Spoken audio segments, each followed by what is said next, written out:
Well, hello everyone, and welcome back to Adrian's Digital Basement. On today's video, we're going to revisit the Field Found Amiga 500. This is part 2 in the series. I don't know how many parts there's going to be because I'm recording this intro before I've even made this video. In the first part, which I recommend you watch first, someone gave me an Amiga 500 in a box that basically had been left outside for a very long time. So I open it up and find that it's really rusty inside. And then the motherboard here, which was very corroded, I spent a bunch of time getting this thing working, and I actually got it working. Well, at least at the end of the video, it was powering up and giving us the insert workbench screen. So whether or not this actually works when we run further diagnostics on it, not 100% sure. So in this video, I want to see if this motherboard is actually working by running some proper tests on it. I'm going to dig into whether the memory card that was included with this, it was sort of in a rusty metal can, actually works. That plugs in right here. Then we'll take a look at the case and the keyboard that's sitting there. And I did find a spare disk drive here in my collection. Now this thing actually doesn't work, but maybe we can mix and match parts from this disk drive, the disk drive from the art project Amiga 500, and maybe this machine here, to try to get one actual working drive, which we can reinstall in this case. There's also the power supply, which I want to open up and take a look at how bad it is on the inside, and I'll decide what to do at that point. So without further ado, let's get right to it.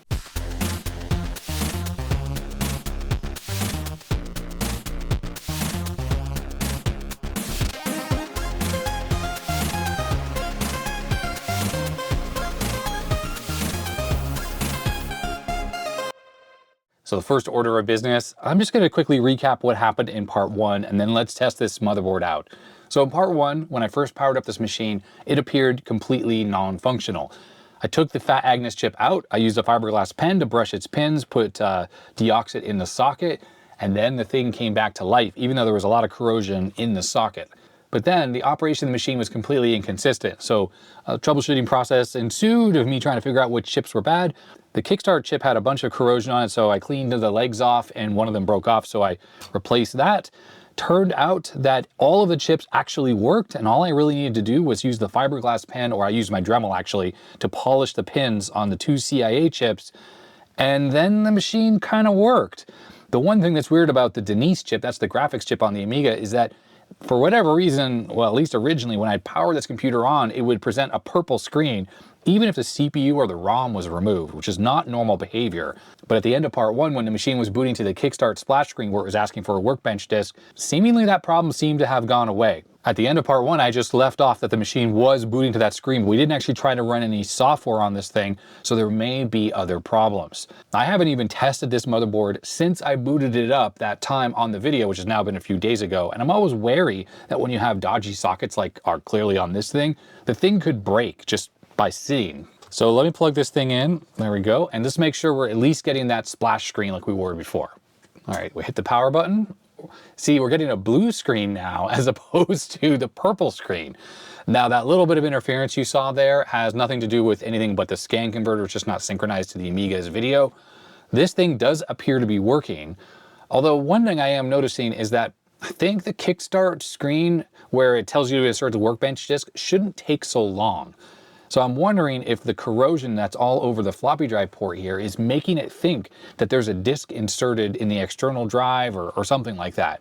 On a floppy drive system like on the Amiga, all the signals between the internal and the external connector are shared, except for like the drive select and the motor select signals. Those are the only two that are actually different between these two connectors, but the read and the write and the ready and all those other pins are shared. So if this corrosion on the jack here is causing issues, it might be currently trying to load a disk or something. And there it is, the splash screen just came up. It might be trying to load a disk that doesn't exist. Now in the first part, I was trying to use this diagnostic ROM, which is a very helpful utility for like checking to make sure your RAM and your ROM is working, especially if the system is not booting to that kickstart screen. You can use this ROM to try to figure out what's wrong with the computer. Now, what I forgot is that the Rev 5 motherboard, which is what this one is, requires a modification done to the motherboard in order to use these 512K EPROMs or even 512K mask ROMs like Kickstart 2.0. So I erroneously tried putting this ROM in this motherboard, and I think I just got a red screen, which is exactly what happens when you don't have that mod performed to the board. So I think before I swap any of the jacks on this motherboard, I'm gonna do the modification to allow me to use this ROM in this machine and then we'll see what this ROM is saying about the disk drive port. Because if I recall, it has some information about the drive port, and while we're at it, we can test out the RAM card. I forgot where I put it, it's somewhere in the basement here. We'll test out the RAM card with this ROM installed. So the reason the EEPROM doesn't work in these motherboards is that the way Commodore wired it up, they basically put the address line on the wrong spot. There's a line on the EEPROM basically selects between 8 and 16-bit mode, and that's where Commodore ran the address line 17. So what we need to do is use a little tool to break the traces that go to that pin. It goes to both the Agnes and the CPU. Then we need to wire that pin to 5 volts, which is what I'm doing right here. And then we need to connect the address line 17 from Agnes and the CPU down to the appropriate place on the EEPROM. So you really just need 3 bodge wires to make this mod, and you do have to cut 2 traces, so it is permanent, but the original ROM should still work after you're done with the mod. All right, with the mod complete, we should be able to insert the diagnostic ROM. So I have the Amiga Diagnostics ROM version 1.3. All right, here we go. Purple screen. That's not good. And what's happening here? It should start like blinking really quickly if all is working well. Let's go back to the stock ROM. Even with the mod done, the 1.3 ROM should still work fine in here. Or not. Wow. Okay, I gotta check my work. So I was doing this mod based on a picture I had taken, and I don't know why, but I thought that I had soldered there, but that's just hot glue. So yeah, I put the address line here onto that pin, and it should be on that pin. All right, let's turn it on now, and we have the, oh, now I caused a problem. No, at least we're getting a green screen now. So the green screen we're getting is a chip memory problem, and I'm wondering if I damaged one of these 3 chips here by doing that little shenanigans. What I can do is put the diagnostic ROM in now because it should work. And let's see if it reports anything. Yeah, red. What does that mean?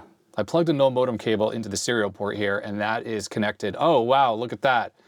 It's changing now. Let's get the serial console up. All right, so let's power cycle the computer. I'm not sure if it even starts to output anything. Oh, look at that. Okay.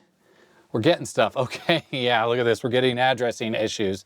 So what we're able to tell here is that the ROM is running, obviously, but we're getting tons and tons of RAM errors. And I think what I'm getting here is payback for not changing these sockets. I wouldn't be surprised if me applying some heat while I was soldering there actually caused some more issues. But, you know, like I said, maybe I damaged a chip or something as well. So let's pop Fat Agnes back in, and we'll power cycle the computer here. And do we get all those errors? Yep, tons and tons of errors. I pop the CPU out. I'm just gonna deoxit this as well. Now we'll try again. Nope, same thing. Look how the first line there says, test if OVL is working, failed. OVL, wasn't that one of the lines that we were looking at on the Gary chip? So could this be a Gary problem? I'm just gonna deoxit the socket under Gary one more time here. Let's see if that made a difference. Nope. You know what? What if it's these? Wasn't that OVL signal, which it says is bad, coming from one of these? Oh. In fact, take a look at this. When I power the machine up now there's like no spaces. So it's like something's not right on these CIAs. It's gotta be these CIAs. Yeah, it really does stink like it's one of these chips again. So let's do the old deoxit. Oh, so much corrosion in there, it's bad. Yeah, I wonder if just handling the motherboard, like flipping it upside down, kind of exacerbated the problem with these. And it really may just need to switch those sockets out. Okay, here we go, let's try again. No. Oh, what is happening? Why is it not printing any spaces all of a sudden? I wonder if we should switch these 2 chips around here. Oh boy. Reset terminal. Ah, spaces came back at least. OVL's still not working. Okay, so we're back to where we were. I suppose what could be happening is that the signals that get to the bus transceiver, so the RAM here, I'm pretty sure it goes through these bus transceivers, either these ones or these ones, and maybe that signal is not working, or maybe one of these chips is bad. So what the diagnostic has been doing here is looking for some RAM. It needs some RAM to function properly. And clearly the system is booting the code off the ROM, but it's unable to find working chip memory. And that's all these bit errors that it's getting. Now what's kind of strange is that we have 32 bits here. Now the processor is internally 32 bits, but externally it's only got 16 bits. So you figured any bad bits should just be mirrored between the upper 16-bit and the lower 16-bit. But that's not happening here. Like, these look different. So it's almost like every time Agnes goes to read the memory, it's kind of getting back different results. So I've been looking through the schematics here, just trying to figure out if something I did with that miswiring could have caused this problem, but I really don't think so. What I accidentally did is I connected the output of address line 17 from the CPU. Instead of to pin 1 on the ROM socket, I connected it to pin 40, which is address line 8. So I was essentially shorting the output of address line 8 from the CPU to address line 40. While not a great situation, the CPU usually can tolerate that type of a problem without any issue. Now, when we power up the computer, we can tell that it's definitely running code out of ROM, and it is communicating also with the serial board because we're seeing that output. Now, the ROM sits right on the data bus and the address bus coming directly from the CPU. But back on page 1 of the schematics, we have the CPU here, we have Gary, and we have Agnes. And there are 2 latches here, 74LS373s, along with these 74LS244s.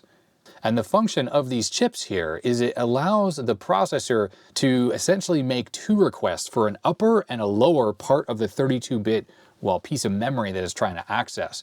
The system will hold information here in the latches while the next byte is loaded into the 244s or something like that, and it's able to basically pull all the information it needs with 2 requests. Now, the output of these chips is a data bus, and that data bus goes to, well, a lot of things here. It goes to Agnes itself, so all of the access to the random access memory, the chip memory on the motherboard, is through those chips. And if we go over here, the output of those chips goes to pages 3, 4, and 5 as well as the DRD. The D15 to 0 is actually just the data bus right off the CPU, which is what the ROM is on. But DRD goes to various things. And I'm wondering if we go to page 3, the Paula chip is actually on the kind of buffered data bus, as is the Denise chip here. But look at this, the CIA chips, those are the ones doing the serial port, is on the regular data bus.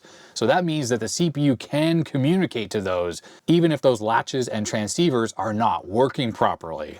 And that right there is the reason why it's able to talk to the CIAs to give us this serial port output, even though I think there's a fault on this board that's unrelated to the mod I just did. Now take a look at this test here, which is failing. This is the test, the UDS, or the upper versus the lower line. And this very specifically has to do with these latches and these transceivers right here. And this creates that ability for the processor to talk to the upper and the lower parts of a 32-bit memory request. And if we look at the drive lines from this, they are coming from Gary. So it has a latch output, OEL, OEB, whatever those do. I'm just wondering now if Gary is not sending the right information to these latches here. So all the data bus activity to Agnes and Paula and Denise is all getting corrupted, which is causing it to fail all of its RAM checks. Let's take a look at 4, 3, and this 25, the output on Gary. So we'll look at the pins on Gary itself, and we'll test continuity to these pins here on the latches and the bus transceivers. So I'm looking here at U12 and U10, and these are them right here. And the output enable pins are common between them, as it is on the schematic, also pin 19. So there and there. Okay, so on the actual chips on the motherboard, all is looking good. But from pin 1 on here, it should go to pin 4 on Gary. Okay, and it is. Here's the problem with using continuity on the multimeter. When you have a corroded socket like this, just the act of pushing the probe onto the pin can make it have a good connection. So the reality is, using an oscilloscope when the system is booted and looking at the bus transceiver signals, we should be able to see that signal on them without having to like push on the pin on the Gary chip. I'm just going to quickly check to make sure the latch signals are also working. So this is pin 1 and 11 on the latch. So pin 1 goes to pin 3 on Gary. All right, that seems to be connected through, at least when I push on it. And then pin 25 on Gary goes to pin 11 on the latch. Yep, okay, so everything looks like It's got normal continuity. Why don't I just power up the system here? Let's just make sure it's still bad. Yeah, okay, still not working. Alrighty, we have the oscilloscope up on the screen. I'm on pin 11, which is the enable pin for one of the latches, and the latches are parallel together. If I power on the computer, okay, yeah, we're seeing, I mean, I don't know if that's normal looking signals, but we're seeing signals. Okay, I'm on pin 1 of the latch. Now let's turn on the computer. There it is right there is a pulse, and I don't really know like what normal looks like on the Amiga though. So it goes high and then it starts pulsing. Okay. And let's take a look at pin 1 on the 74 LS244s. All right, we'll turn this on. I mean, there's activity, but again, I don't know what exactly is normal. So these signals here, they appear to be getting from Gary without issue to the transceivers. And I just poked around on all the pins on the transceivers. And again, I don't really know what it's supposed to look like, but nothing looks dead or not working there. Everything sort of looks like it's working. When you have transceivers or latches, you get floating outputs as well. So that can trick you a little bit to thinking like something is not properly at ground or at 5 volts. Now going back to Gary, we have this OVL signal on pin 30. It's saying in the diagnostic that that's not working. Let's take a look at that signal. So I'm on pin 30, which is the OVL signal. And it just goes high. Now we looked at this in part 1 and I thought I took notes, but I guess I don't have those. I don't remember how this signal is supposed to look. This signal, if I recall, is coming from one of the 2 CIA chips. And then we have LDS and UDS. These are the upper and lower signals coming from the CPU. And that's one of them. This is going into Gary itself. And yeah, looks normal. And the next one is pin 11, which is this one here. It's hard to get good contact because the pins are so corroded on Gary. I mean, that looks fine as well. I don't really know exactly, like I said, what this should look like, but I mean, that signal doesn't look bad. And it is these signals, these control signals from the CPU that then allow Gary to properly instruct these various ICs here, these latches and bus transceivers so they can work properly. And it all stems back to Gary, in my opinion. Whatever's going on here just screams there's something going on with Gary. So because I have another Gary chip, I have a spare set of chips that came out of that corroded Amiga 2000, let's pop it in. Let's just see what happens. It's one of the things that a little bit frustrates me about, well, 16-bit machines in general, is like they're starting to get much more complicated, where the logic that does all the selection is just obfuscated inside these really big and complicated chips here. When we're dealing with normal TTL logic, it's really easy to look at the chips and like check the inputs and the outputs and try to find faults. But if something were to have failed inside this chip, or the socket is bad or whatever, it's just really difficult to try to understand what's gone wrong. The computer's not even booting at all now. I just turned it on, and this is with the Gary that I took out of the other computer. And I don't see any bent pins. That's what I'm checking for. There's a bunch of Deoxit on here still. I don't even know if this Gary works, to be honest, but this is it, 5719, same as the part that's in this thing. And I may just end up changing this socket. That might be the next thing we do, everyone. Let's try again, because, yeah, purple screen. It's just acting like the machine's just totally dead now again. So I'm going to swap out the Gary from the 2000 and I'm going to put back in the original one on this machine with the really, really corroded legs. And let's see if that makes any difference here. Okay, so look, it's trying to boot again. It's still failing in exactly the same way, but either this Gary here is totally dead, or the pins they're very corroded on this one as well. Okay, what am I gonna do next? Okay, let's just think about what's happening here. So again, it's just not able to read and write properly. It's getting like these weird random values. It just seems like to me the bus transceivers or the latches here are just not working correctly. Here's the thing though, when we look at these errors that we're seeing here, every time it writes to address 400 and then tries to read back what it wrote, it gets back exactly the same thing every single time. What if this is a problem with the write line over to the RAM section? So every time it tries to write to whatever, it's not able to. And here we are at 10400, same thing is read back every single time from the RAM. Interesting. We have to remember that when RAM is first powered up, it's just kind of random, the contents. Well, let's try to see, now that it's been off for a minute, will we get 203C1000? Because if the RAM content is truly random, then we might get something different there. Here we go. We're getting exactly the same thing. It is now the next day, hence the wardrobe change, and after getting stuck last night, I just decided to take a break, go have dinner, relax, watch some TV, stuff like that. And then this morning, I reached out to my friend Dan, and I kind of ran through the issues that we're having with this machine, and I wanted to ask him what his thoughts were.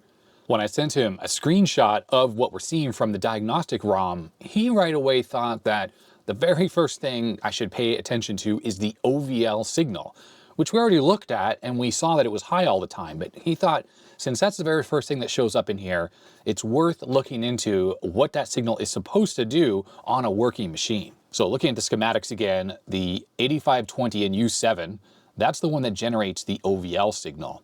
But what exactly is OVL used for? I remember reading somewhere that it's ROM overlay, but how does it work exactly? So a quick Google search for OVL signal Amiga brought me to this post here. This signal alters the address decoding so that in the early boot stage after cold reset, the ROM appears for the 68,000 at address 0000, so the start of the addressing space, setting a proper reset vector because the ROM contents will be defined. Okay, so that's a little vague on what that means exactly. After that, the OVL signal is cleared by the kickstart so that the RAM is seen at address 0000. So basically it's saying that when that signal is set, it's using vague terminology in this post here, that means that the ROM is at 0000, but when it's cleared, again, vague terminology, then we have the RAM at that address space. Now, according to schematics, OVL does not have a slash in front of it or an underscore in front of it. That means it's active high. So when it's set to 5 volts, it should be set. But because that post was super vague with the terminology, well, I'm not 100% sure if it should be high or low while the RAM is in place at the beginning of the address space. And when we look at the diagnostic output here, we can see that it's trying to access RAM at like address 400. And if the ROM is currently set to that space, well, we know that's a problem. So I did a little bit more searching and I found a PDF of this book here, the Amiga System Programmer's Guide. And sure enough, on page 74, here's the information that we actually need, much more detailed than that post. This says that normally the ROM exists at address FC0000, so the very top of memory space. After a reset, the 68,000 fetches the address of the first command from location 4, called a reset vector. Since the contents of this location is undefined on power-up, the processor would jump to some random address and the system would crash. The solution is as follows. The chip which is responsible for the memory configuration has an input which is connected to the lowest port of CIA-A PA0, so that's the pin on the actual CAA. The OVL line is normally 0 and the memory configuration corresponds to the figure. So I think that just means normal operation of the Amiga. After a reset, the port line automatically goes high, which is what we're seeing, causing the ROM area from the top of memory space to be mapped into the range from 0 to 7 FFFF. So it's taking the ROM and it's mapping it into the lower part of memory on top of where RAM normally is. This means that address 4, the reset vector, corresponds to address F8000004. So it's saying that the processor's reset vector, which normally goes to F80004, is actually found, I think, at address 4. So all zeros with just a 4. Here, the 68,000 finds a valid reset address, which tells it to jump to a kickstart program. In the course of the reset routine, the OVL line is set to 0 or ground, and the normal memory configuration returns. So when we looked at that output with the oscilloscope, it went high and it always stayed high. It never changed. And according to the book we just read, when that line is high, that means that the ROM is occupying all of the space at the bottom of the memory map where the RAM should be. Now, when we look at the output of the diagnostic ROM, I mean, we get that error about the OVL line, but also it tries to write to RAM at 400 and it always gets back the same result here, 20, 3C, and 4 zeros. Well, according to how we understand that OVL line to work, that means that that read back address should be coming from the diagnostic ROM chip itself. And you know what? That is exactly what's happening. I opened up the ROM, the diagnostic ROM, in this hex editor here. Here is address 400, and there it is, 3C200000. Now, of course, the bytes are swapped because that's the way the Motorola 68,000 series works compared to the way this file is. So we would be getting back 20 3C0000. And if we turn on the machine, and let's look at the next memory address after that. So it's reading the same one back. Okay, here it is. 10400 gets back this one here, 7468, blah, blah, blah. Okay, here is the 10400 address, 7468, 7468, 2074, 2074. Okay, so confirmed 100%. The problem we're having here is that that OVL line should not stay asserted, where it means it stays high all the time, and therefore it can never write to RAM or read back from RAM. It's probably writing to RAM, but it can never read back from RAM because it's always reading out of the ROM chip. And when we look at the motherboard, the two CIA chips, this one right here is U7. This is the one that generates that OVL signal. We did swap these two chips around, right? I've already done that, and the problem didn't go away. It sort of fixed the serial port activity, but it didn't fix the OVL problem. So that means that either both of these CIAs have a faulty bit on that PA0 output, or the socket is bad over here, or potentially some of the signals that go to the chip, like maybe the chip select line is not coming through. I wouldn't be surprised if Gary is what generates the chip select for this. So there's definitely some kind of a problem happening over here in this chip. Now, when we take a look at the schematics again, we can see U7 here, so those OVL. What are other things that this thing handles? Well, it handles the keyboard, which we haven't even tried yet. It handles the light pen and the joystick port. It handles some floppy drive stuff, so like track 0 and wipe protect and change signal. These are all from the floppy drive. I think this ready signal is as well. And then these other output pins right here go to, I think, the parallel port. Yeah, parallel port. And we're not even testing that either. When it comes to the serial port, which we are using, that is handled by U8, the other CIA. And here it is, RS232. That's the serial port right there. Looks like on both U7 and U8, well, on U7, that is the OVL, but on U8, it goes to the parallel port. So swapping those chips around definitely doesn't confirm anything about that particular line. But I'm more likely to believe that this entire chip is probably not working. Like something is wrong with either the socket or, like I said, one of these signals that goes into the chip. So when it comes to chip selection on this IC, actually it looks like it's just a simple gate here that is doing the chip selection. There's a pin 25, which is enable, and let's see where that goes.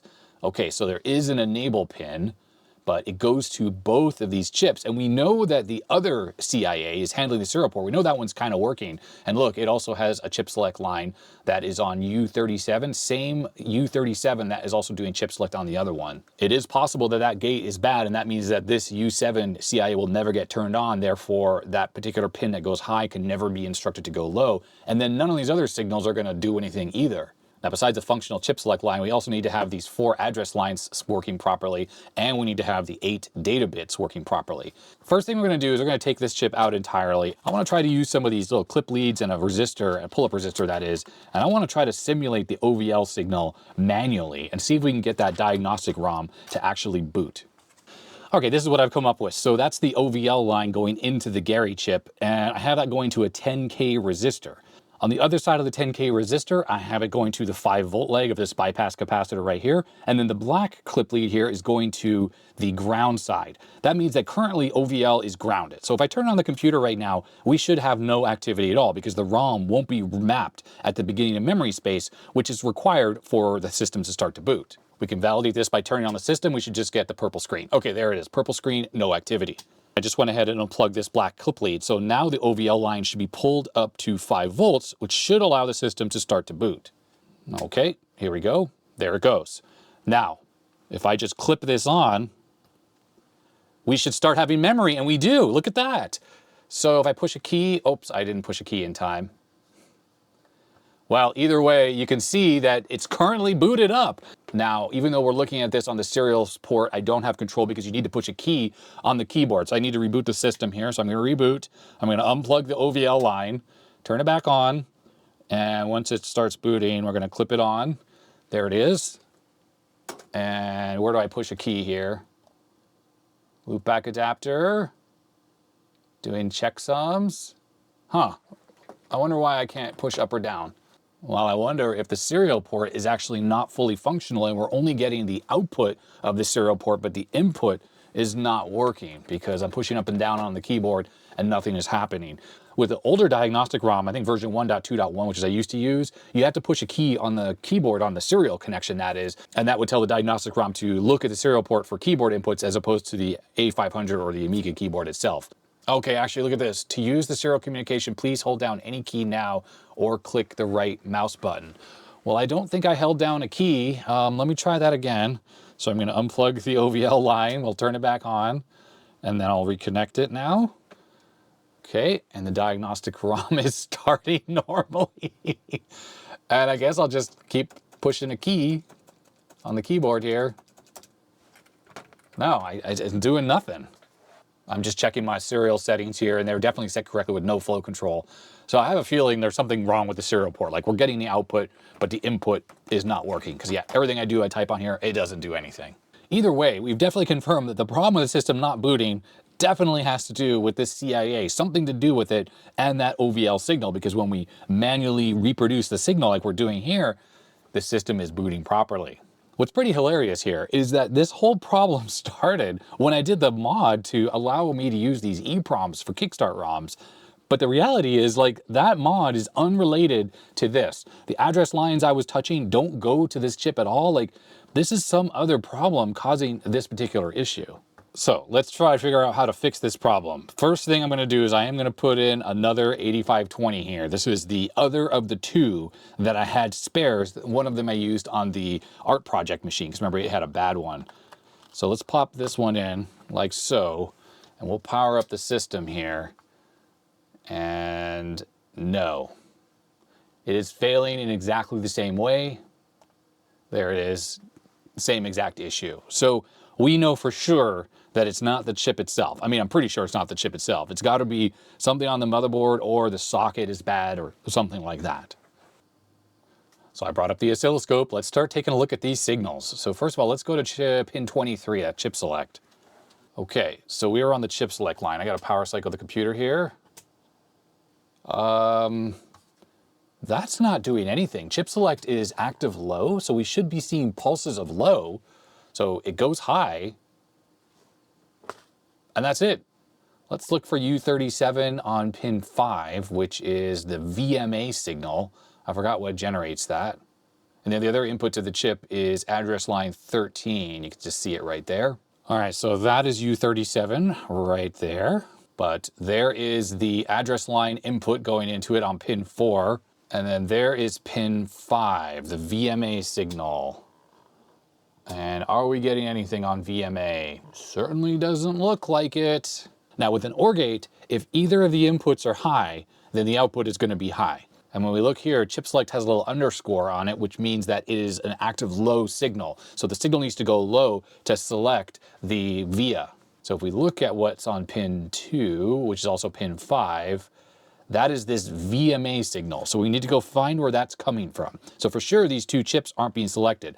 I still can't tell you why the serial port is working. That doesn't really make sense to me, but I think we're on the right track here. So there's the VMA signal, and that is the actual 68,000 CPU. But I don't know if VMA is an input or an output signal. It has both directions on here. I went back to the programmer's guide to try to understand what the 68,000 VMA signal is, and the E line constantly outputs a clock, which is a factor of 10 less in frequency than the processor clock, or 716 kilohertz in the case of the Amiga. The switch from asynchronous to synchronous mode is then made with the input VPA, valid peripheral address. This input must be set to 0 by an external address decoder as soon as the address of our peripheral chip is recognized. The processor then answers this by bringing the VMA line, or valid memory address, to 0. The appropriate peripheral chip must then receive or prepare the data within 1 clock cycle of E. After that, the 68,000 automatically leaves the synchronous mode until the next VPA signal occurs. So it's saying that the VPA signal has to go into the processor first before it's going to send out the VMA signal, which is then used to select or chip select the two 8520 CIA chips. And I wouldn't be surprised if Gary is involved with this somehow. There's VPA, yeah, VPA, valid peripheral address. Pin 2 of Gary, and I bet you that just goes right down to the CPU. It does have a pull-up resistor, And there it is, VPA. And it also will go to the expansion bus connector probably, yeah, on page 7. So let's look at the VPA signal on the 68000 pin 21, which is what we're looking at here. So let's turn the computer off and on. Yeah, so that is the VPA, the valid peripheral signal going to the 68000. Let's look at pin 19 on the 68000, which is the valid memory address output.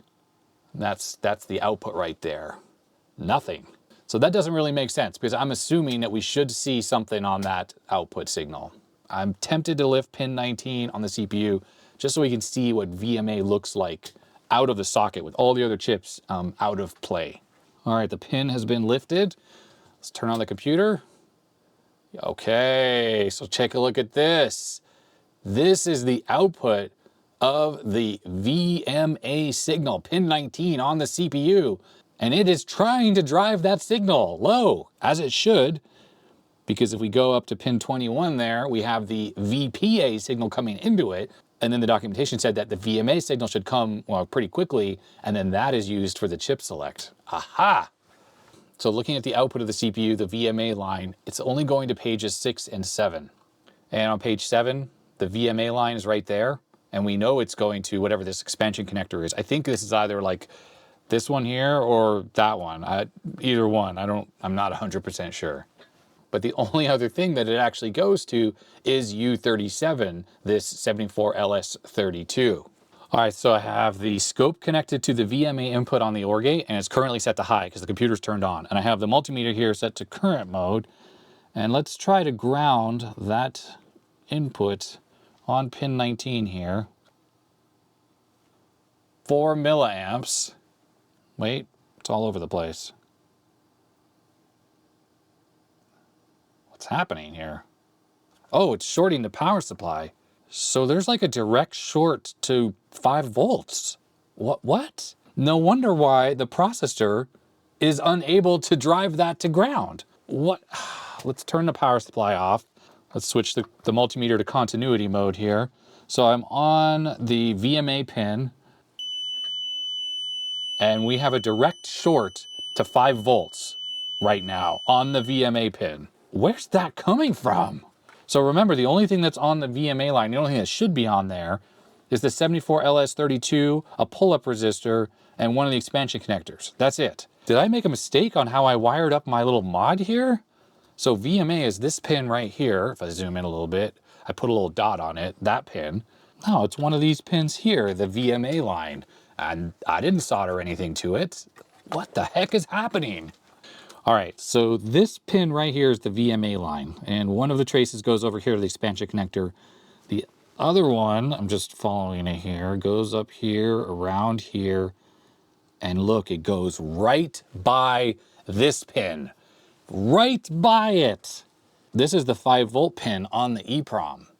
And I'm wondering if we have something like the Apple II, where this here is causing the short. It's gotta be this. That coincides with me doing the mod. Let's get this bodge wire off, and I need to look at that closer with the microscope just to see if the trace is exposed or something is shorting there.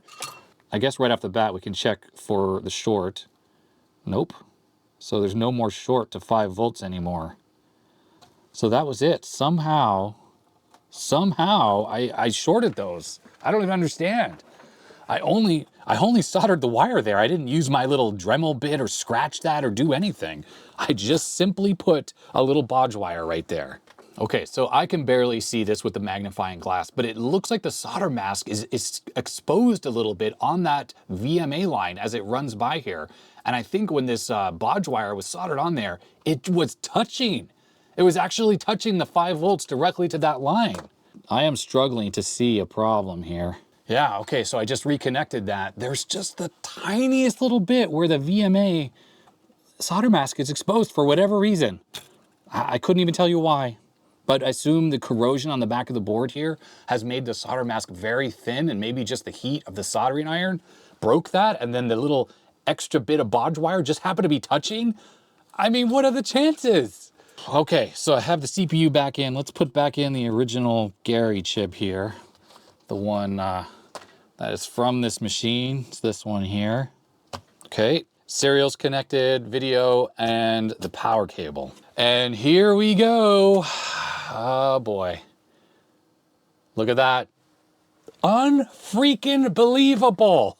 All that troubleshooting because of a bodge wire that just happened to be shorting a line that was adjacent. I still can't control the up and down though, so like the serial port I don't think is working correctly. I am flabbergasted. So earlier when I said that my mod was unrelated to this problem, clearly that was a lie and it was related, but I just can't. I'm struggling to wrap my mind around the fact that there just happened to be a tiny bit of missing solder mask there, and the bodge wire, if that's the pin of the CPU, it just went like that, and it just was, I guess, touching enough somehow to short those lines together. I can't even, my mind is struggling to understand how that's even possible. All right, well, that was hours and hours of troubleshooting for a problem that I caused. Okay, well, the diagnostic ROM runs, so let's put the RAM card in here for the computer, and I'm gonna plug in the keyboard that is from the art project machine, the one that mostly works except it has a couple bad keys. And let's see if the CIA is working well enough to have the keyboard work at least. So first thing we're gonna do, I should probably deoxit this. I'm gonna put deoxit on the connector here, just like that. And then we'll plug this into the expansion connector here. Very Schematics sounding. Okay, and let's take this keyboard here. I know the little dot now is where this connects up. All right, when we turn this on, we should see the light come on. That comes, I think, from one of the CIAs, I think. Okay, power light came on. It's flashing, which I think is normal for the diagnostic ROM. And there's the diagnostic ROM came up, and hey, look at that. We got actual freaking working keyboard. Alrighty, so let's go to system info here. Let's see what we see. Is it detecting the extra RAM? All right, stuck buttons at boot. Bad Paula. Well, we haven't even put deoxit on that socket yet. So is that why the flashing's happening? Let's do the memory test. I'm gonna run the chip memory test first. So this is gonna do more extensive. Press any key to continue. Uh-oh, this is not happy. Memory test canceled due to serial input? What? Let me unplug the serial port altogether. Sorry about all the flashing. If you're adverse to flashing, well, you might need to look away for the next little bit while we're running this diagnostic ROM. I did see right there, it is detecting the memory here on this extra card, but it's definitely thinking it's getting serial input here. And look, I can't even push a key here. I have to reboot the system. I'm gonna just remove this one here. This is the serial one. And let's hope that fixes the problem with that weird serial problem. I think the computer should still boot fine. It really only needs this one here for that OVL signal. Now this could be a bad chip. It could be bad contacts because I had to really sand those legs down. We might need to try this, the spare CIA here. Let's do memory test, chip memory. Okay, no, same problem. You gotta be kidding me. Let's turn the system back on. I don't think we should be seeing serial port. Oh, we still are. Ah, okay. Let's try to figure out the serial port. So I put both of the original CIAs back in the machine. And looking at the serial port, transmit and receive, I could see where I had my problem because a lot of the signals for the serial port do seem to come from the CIA here in U8. But if I just looked a little bit closer, the TX and RX actually come from something on page 4. It doesn't come from either of the CIAs. Now, I am gonna add here, there's probably been people screaming at their screen about this fact for a while now. Please keep in mind that I have never troubleshot the Amiga serial ports ever. I've never looked at any schematic about how the serial port work. I just assumed they are coming from the CIAs. They must be coming from one of the other custom chips, and people who work on a lot of Amigas probably know that already. But if you've never worked on an Amiga and you're like me and you're just sort of poking and prodding around, it's a learning experience, and I am learning right now as I do this. All right, so here it is, Paula, RX and TX. And Paula is this chip, and I have not touched this one. I haven't taken it out of the socket yet. I haven't done anything with it. We got to pull this out. Oh, it's so crunchy. Whoa. Yeah, Crunch-O-matic. And it's like bending the chip as I do this because the socket is so corroded. So you just have to do it little by little to try to get this out. Oh, poor Paula. I can see it's very corroded as well. Oh, the sounds of an unhappy, corroded motherboard. Okay. Oh, dear. That looks terrible. Just look at this. Yeah. Nasty, especially this top row. Look at all this corrosion on the board. All right, well, I think we're gonna have to do Deoxit, plus I'm gonna have to sand these pins a little bit. Now, people on the last video were asking, like, why don't I use sandpaper? The problem is, these are single wipe sockets, and notice where the wipes are. They're on the inside. So if you sand the outside, that doesn't do anything. You gotta sand the inside, and it's not easy to get sandpaper. You can just put sandpaper on the bench and, you know, rub the chip like this and get the outside. But these old sockets, that's not gonna do anything. You gotta get the inside. And that's where the Dremel comes in very handy. All right, I went ahead and I did the sanding on both sides of Paula's leg, so it's looking a lot better. But this socket, on the other hand, is a freaking disaster. So we're gonna do some Deoxit in here, and maybe I'm gonna hit a brush or get a brush and just try to wipe it a little bit. Wow. I don't think this is necessarily doing anything at all, but hey, you know, whatever. Let's just see what happens. Okay, there's Paula. Notch goes that way. Let's get this in. Okay, there it is. I wonder if this will be the first socket that I actually have to properly change. Memory tests. Test chip RAM. Hey, it's working. That fixed it. All right, so we can actually do the memory test now. Oh, this is hilarious. Either way, it is running a RAM test. This new version 1.3 has a greatly improved RAM test, I might add. I've had a lot of issues with the older 1.2 RAM test, and I was reading the change logs, and it talked about that, yes, definitely has an improved test on the new 1.3. So if you use this ROM regularly, I'd recommend getting a new copy and making yourself a new EPROM because it's very much improved. Okay, so it's on pass 2, it says at the top there, and OK memory is 1. So the first 512 of K is all good. All right, let's go back to memory test and let's do test fast memory.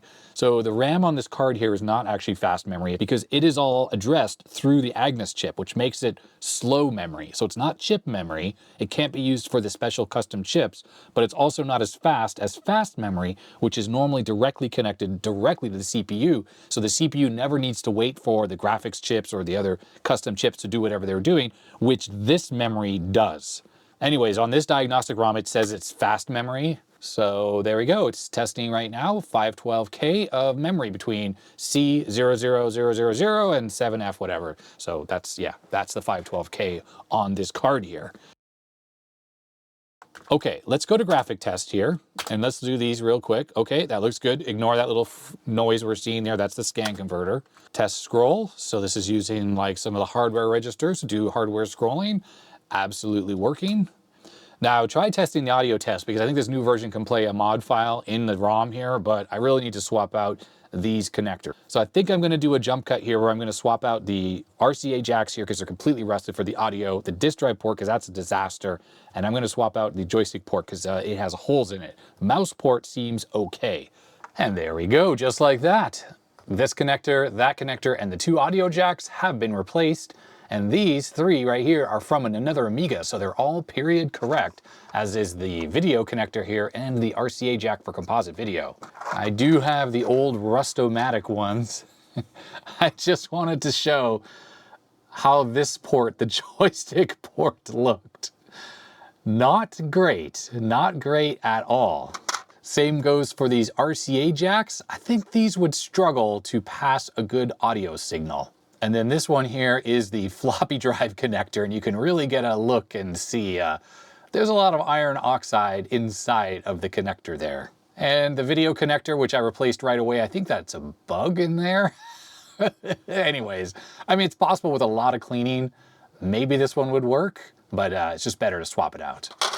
Now what's left on here are some of the original connectors, and while the mouse connector here looks pretty bad, when you look inside, the pins are actually fine. So it's only this shield part that's messed up. And then the same goes for the serial port and the parallel port. Those weren't connected to anything, so it's just the outer shield that looks rusty. The inside is completely fine. And as you saw, we were using the serial port without any issues. So let's get this diagnostic ROM out of here and let's put the original Kickstart ROM back in, because let's be honest, we want to see this machine boot some software. I connected up the RCA jacks to the audio capture device. Let's plug a mouse in. I did spray some Deoxit in all of the connectors on here, so they should have good contact. Now we're not totally out of the woods. We have to boot some software on this computer. Now I went ahead and I replaced these little standoffs that are on here because the original ones were missing from the drive. This is the one obviously from the art project system. I have the Amiga Test Kit floppy disk, but I'm going to leave this out for a second because we want to make sure that we see that splash screen when we power on this machine. All right, here we go. Is this going to work? I should hear the clicking floppy drive once we get to the... Uh-oh. Something's wrong here, because we should be getting to the white screen when we power this on. Well, let's unplug the floppy drive here, just in case that's somehow related with nothing connected.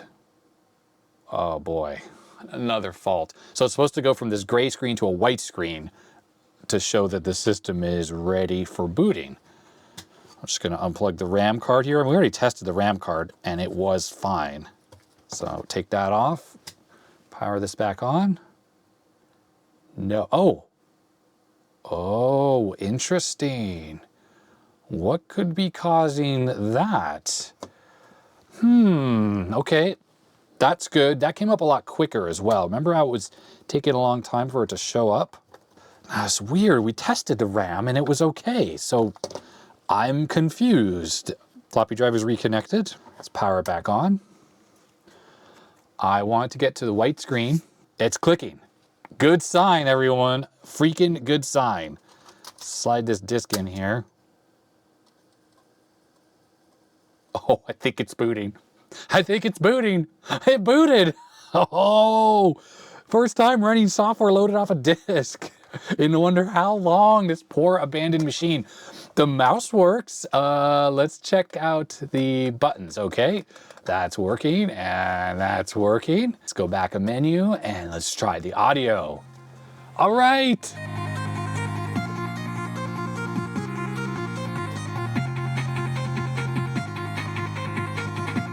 I mean, when was the last time this computer generated any music? Really? I mean, it was abandoned in a field or wherever, in the rain, in all the water, and it's playing a mod file. Oh boy, that feels good. That feels really, really good. Unbelievable. Well, I'm gonna have to end part 2 to the Field Found Amiga 500 video right here. I had fully intended to only make this a 2-part series, where I would have checked out the rest of the functions of this motherboard in the beginning of this part, and then looked at all the extra components, the keyboard, the power supply, the case, all that stuff. But sometimes, as you can see, things don't really go to plan. The simple mod I did on the motherboard at the very beginning of this video to allow me to use those 512K EPROMs sent me on a wild goose chase that I still can't believe it sent me down. And it was so funny how early on I was so sure of myself that no, my mod had nothing to do with the problems this computer has. There's something else wrong. When in reality, it was my mod the entire time. But it wasn't something obvious. It was something that was so hard to see that when I cleared it, it made me really happy. But I just wanted to leave this kind of problems in because anytime you do soldering work on a machine, you can create issues. And that's one of the reasons why I don't like to willy-nilly recap things or take chips out and put sockets in for no reason, because anytime you do that, you can create issues. Now, one thing that really amazes me about this Field Found 500 so far is that every single chip on that main board is good. I am honestly shocked at that. I would have assumed all that bad weather and rust and corrosion over all that time would have at least caused one of those chips to go bad, but other than bad sockets, which if you go back to the beginning of part 1, was the thing I was concerned about, is bad sockets and dodgy contacts.